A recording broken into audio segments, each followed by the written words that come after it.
Well, we've got a full house tonight. We welcome everyone out. I am the former mayor, Kurt Osler. I'm excited tonight to see as we are here to swear in and take the oath of our new city council and mayor, as well as we have a lot of our new youth council here. So we're excited for tonight, and I appreciate all the family that's come out to support the candidates, or I guess those who are going to be taking office. We're going to begin tonight's meeting with an invocation. We have our invocation by our current council member, Kim Rodella, and then we want you to join us in the Pledge of Allegiance, which will be done by a council member, Doug Courtney. So at this time, we'll turn the time over.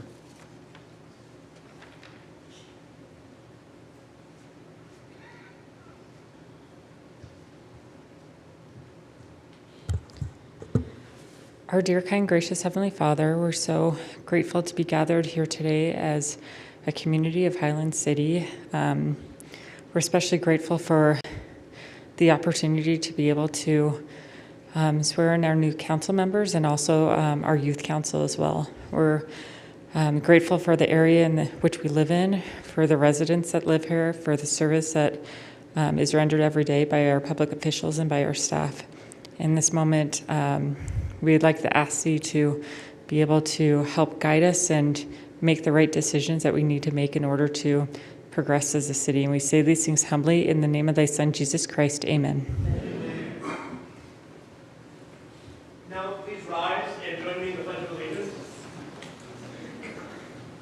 I pledge allegiance to the flag of the United States of America and to the republic for which it stands, one nation, under God, indivisible, with liberty and justice for all. Well, as we have our youth council here, I want you to know that you're going to be the youth council of the best city in Utah, probably in the whole world, and so welcome. And those who are also, we have some great elected officials that we're going to be doing. We also have our judge here tonight. We have Kelly Schaefer Bullock. If you've not heard her, she's going to be doing the one that's going to be given the oath of office. We will first do the oath of office for mayor and city council, and then we'll invite after that the youth council to come up for the oath of office. So at this time, I'm going to turn over. If you've not ever heard Judge Bullock talk and the love she has for the country, it's going to be a treat for you. So I'll turn the time over to the judge.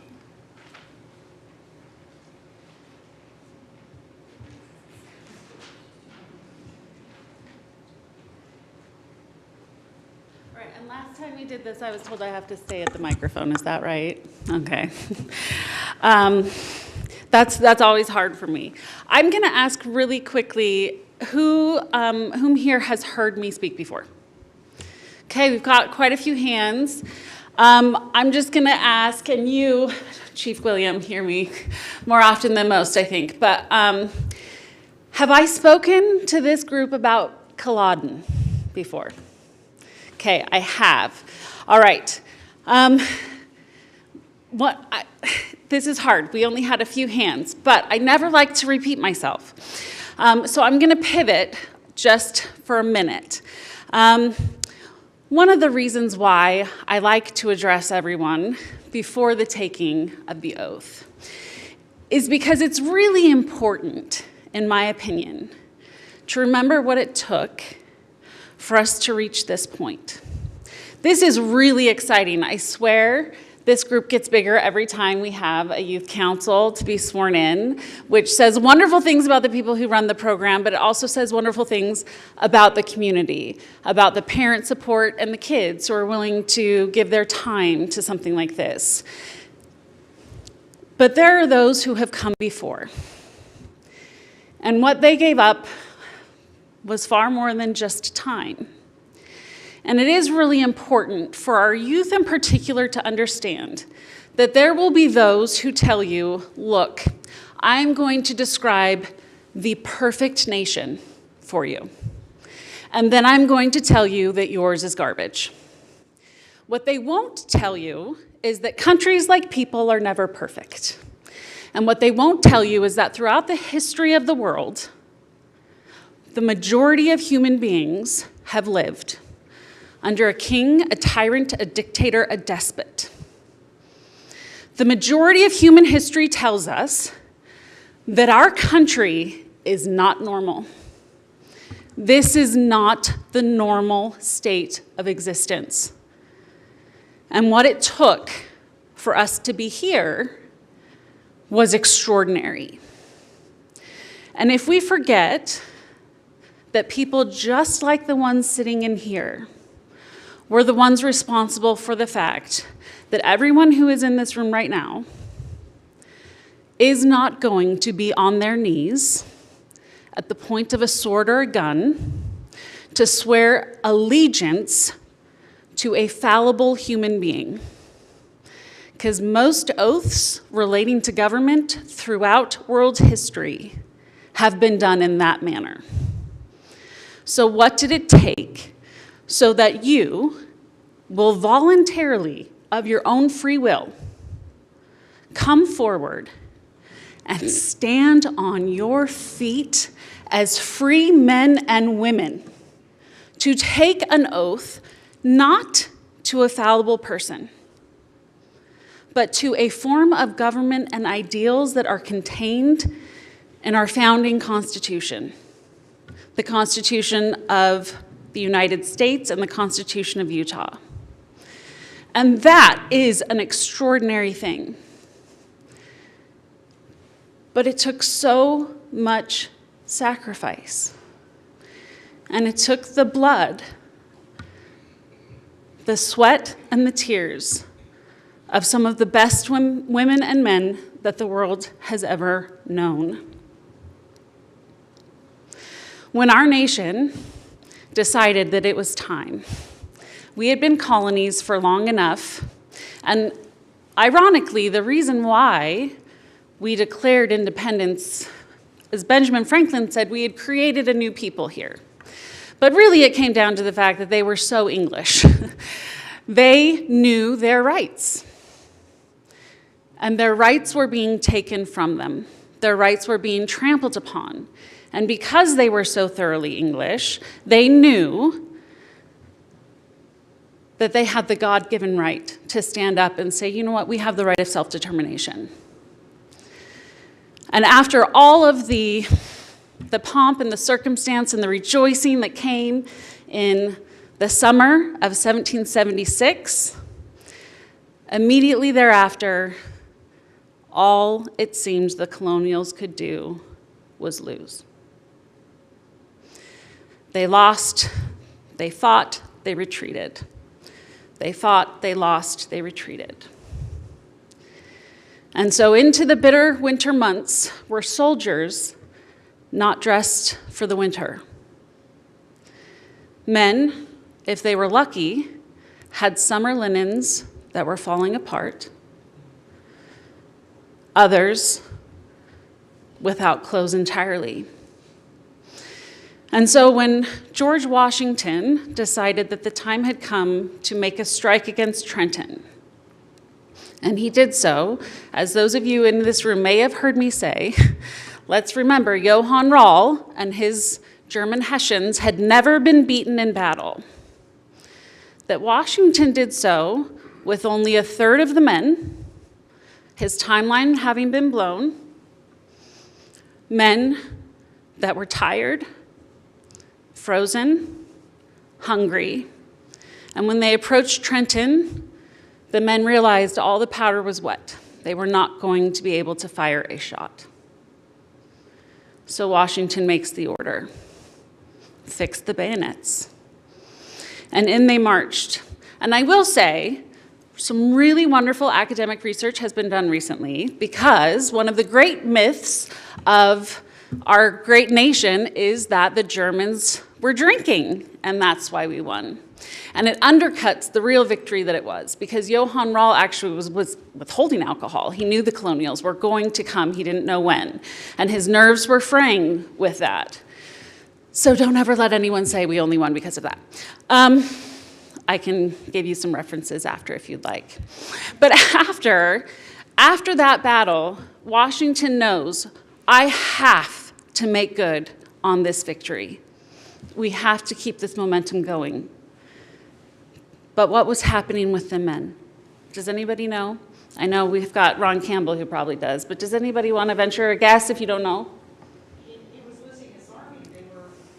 They had served their time. They were going. Their enlistments were up. Their enlistments were up. Now, the men that were with him were the ones who hadn't deserted because so many had already gone home. He was able to keep a small group together, mostly Irish, just for anybody here of Irish descent. I think that burning hatred of the English must have kept them warm. But they remained with him. And the Marbleheaders who rowed him across the frozen river, back in Marblehead, the English were strangling Marblehead. At the end of the war, 80% of the population were widows and orphans. They were so hard hit during the war. But those men were the only ones who would have been able to take Washington and his troops across the river that night. But here are these men. They're tired. They only were able to actually have anything covering most of their naked bodies because the delivery of blankets had come timely. But Washington turns to these men who had to feel like they had nothing left. These were the ones who had already left bloody footprints in the snow, who had already become emaciated with the lack of food, who had lost so many of their compatriots. And these men looked on as Washington addressed them. And Washington had to ask them to stay, to continue to fight, and to continue to be willing to sacrifice even more. He said, "My brave fellows, you have done all I have asked you to do, and more than could reasonably be expected. But your country is at stake. Your wives, your houses, and all that you hold dear. You have worn yourselves out with fatigues and hardships, but we know not how to spare you. If you will consent to stay 1 month longer, you will render that service to the cause of liberty and to your country, which you probably never can do under any other circumstances." These were men who had already given more than the rest of their fellow patriots. It was during this time that you have those critical words from Thomas Paine about the sunshine warrior and the summer patriot shrinking. These were men who knew their wives and their children, for those who were married with children, were at home and at risk, or were camped outside of camp. They hadn't marched with them here, but otherwise they would camp outside and then go searching the battlefield for the bodies of their loved ones. These were people who wanted to protect their loved ones. Staying seemed unfathomable. And for the young men who had made it this far to continue to put their lives at risk, they knew that they may be giving up any future that they could possibly have. But they looked forward.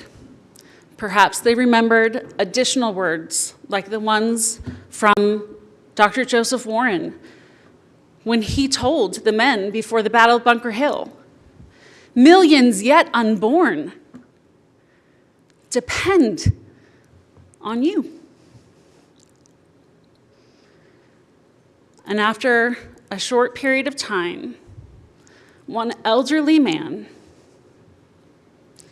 half frozen, with his summer linens falling from his body, with ice in his overgrown beard, knew he could not go home while his country still had need of his service, and he stepped forward, shouldering his musket. Drawn by the courage of this elderly man, another stepped forward, and then another,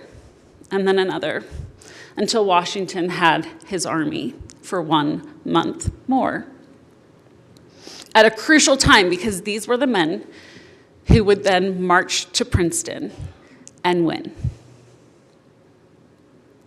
Washington was right. It was a critical period.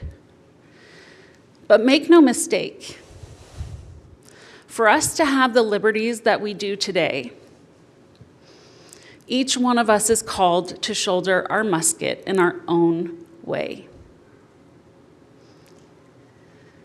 I hope and pray that no one in this room will ever see dire circumstances like those men saw. I don't know what it would take to watch your loved ones marching off to war, or to say goodbye to your loved ones and leave them at home knowing how brutal the soldiers were to the women and children left behind. Make no mistake. They laughed about the court-martials that would readily come from their actions against the women and the children. What would it take for you to have hope, even after losing month after month, battle after battle,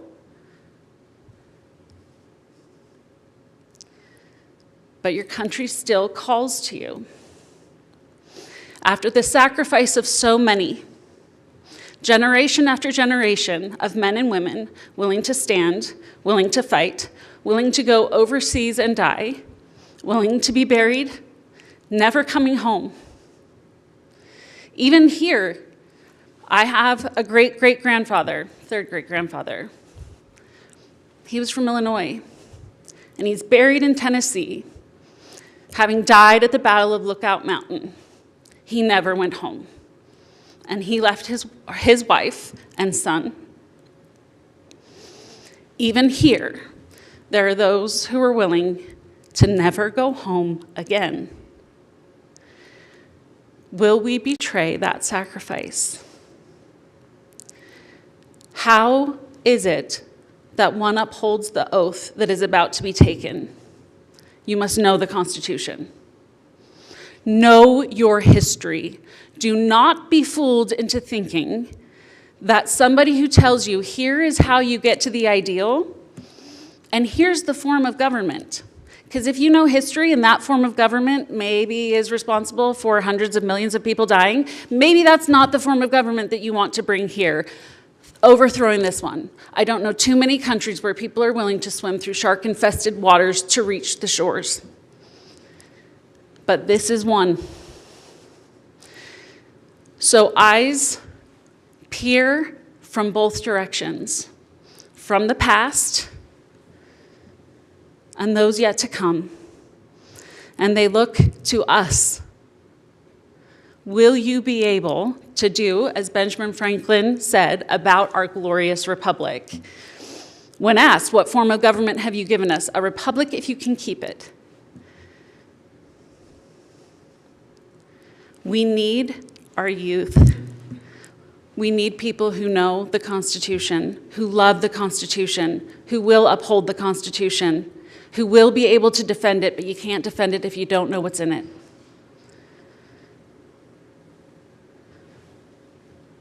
Again, shouldering your musket may look very different than it has in the past, but the sacrifice will be no less to those who come, those who are anxiously awaiting to see if we can keep it. And so when the invitation is given, remember, you have a choice. You don't have to come forward and take this oath if you don't want to. No one's going to make you.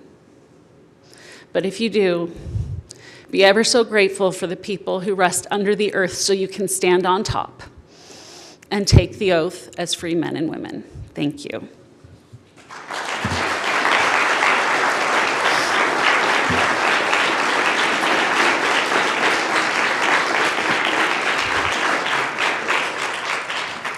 All right, I will now invite the new mayor, Brittany Bills, to come forward to take the oath. And I understand there's a Bible, but is that only for one person? It's a family Bible? Okay. All right. If you will please raise your right hand and repeat after me. I, Brittany P. Bills, I, Brittany P. Bills, do solemnly swear do solemnly swear that I will support, that I will support, obey, and defend obey, and defend the Constitution of the United States the Constitution of the United States and the Constitution of the State of Utah, and the Constitution of the State of Utah, and that I will discharge and that I will discharge the duties of my office the duties of my office with fidelity. with fidelity. So help me God. So help me God. Congratulations. Do you want, Mayor, would you like to address them at all? I know it took some time, but do you want to address them at all? I was not prepared for that. It's okay. I talked to the youth earlier, and I'll just reiterate what I said to them earlier was how much we appreciate your attendance. The reason I got into local government initially is because I think that local government matters. I think the decisions that we make matter, and so I'm really looking forward to engaging with the youth, hearing your ideas, and for you parents as well. Would love to hear what you think, would love to hear your thoughts and opinions, and you are always welcome in these chambers at our meetings. That's what it's about.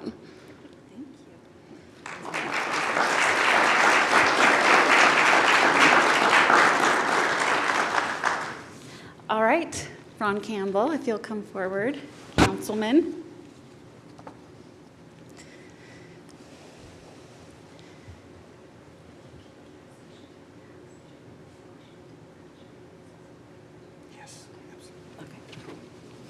All right, if you'll raise your right hand, please. I, Ron Campbell, I, Ron Campbell, do solemnly swear do solemnly swear that I will support, that I will support, obey, and defend obey, and defend the Constitution of the United the States Constitution of the United States and the Constitution of the State of Utah, and the Constitution of the State of Utah, and that I will discharge and that I will discharge the duties of my office the duties of my office with fidelity. with fidelity. So help me God. So help me God.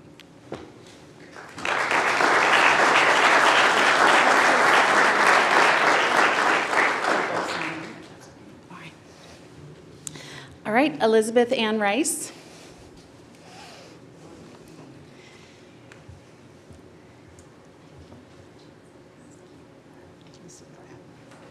And my son is. Yes, ma'am. Yes, ma'am. My son is going to come up. with The Bible. Okay, we have a Bible. And the other two are going to wait. Oh, perfect. Wonderful, thank you.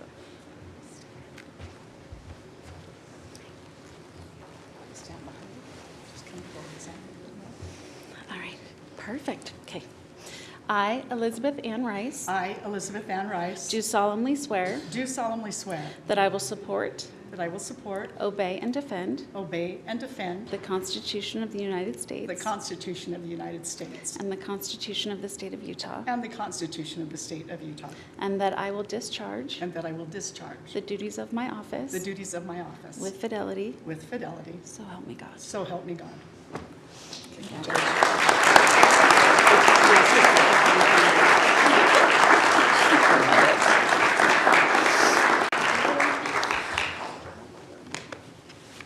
All right, and Scott Smith. Perfect.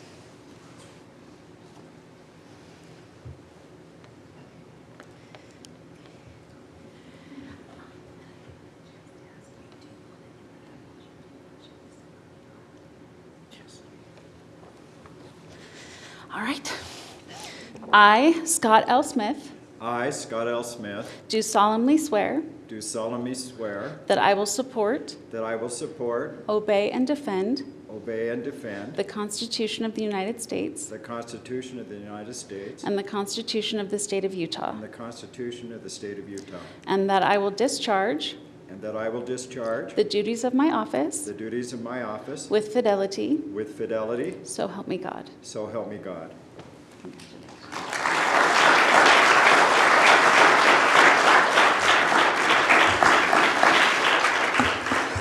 And really quickly, I'd just like to note, if anybody didn't hear what I was whispering, is the Constitution actually only required that the President of the United States give by oath or affirmation. George Washington actually added the words, "So help me God," at the end. Those were not originally in his oath. And so I was asking each if they wanted it in the Washington fashion because it is elective. So they each chose to do that, and I'm going to give our youth the same option. Typically what we do is we have all of the youth come forward and they'll stand here so they're facing their parents, and I will stand with my back to everyone and administer the oath to all of them all at once. So at the end I will say the words, "So help me God," and you have the option to repeat those or not. So please, if our youth will come forward to be sworn. And parents, if you need to move about to take pictures, I think everybody will be understanding, and feel free to do what you need to do. All right, and you may want to smush in so everybody can see you all at once, get you all in the same shot. Okay, perfect. If you'll please raise your right hand and repeat after me. I state your name. Do solemnly swear that I will support obey and defend the Constitution of the United States and the Constitution of the State of Utah,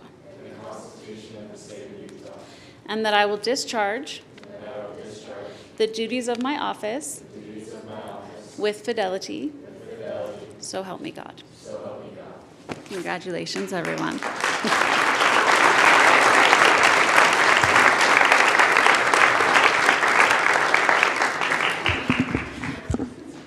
I will be signing all of these for the Youth Council. I think you each will need to sign yours as well when you get them. So just a heads up, there may be another photo op moment as your child signs their certificate. So thank you, everyone.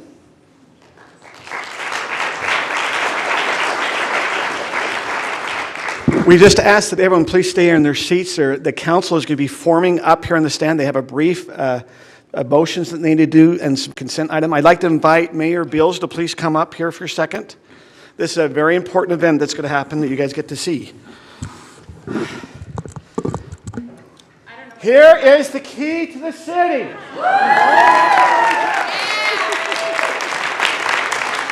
I hereby give Brittany Beals, Mayor Brittany Beals, the key to the city.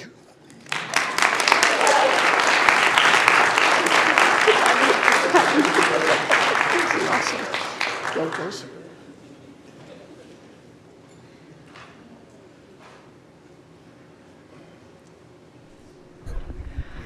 Everybody, if you'll just, Youth Council, keep your seats, and our City Council is going to come up. We have one quick action item that will take just a moment, and then afterwards we have some refreshments for you out in the lobby. So if you can stay, please do for just one quick moment.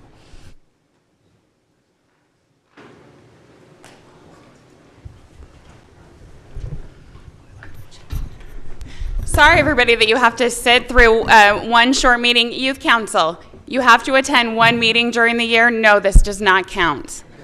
Am I right? So, sorry, we have, along with our roles on City Council, we also all serve on a variety of boards and commissions, and some of those have timelines associated with them, so they need to be appointments that need to be made tonight. So, our council members received all of this information in their packets last week, and we just need to look at these couple of minor adjustments we have to the packet. They're here in front of you and on the screen.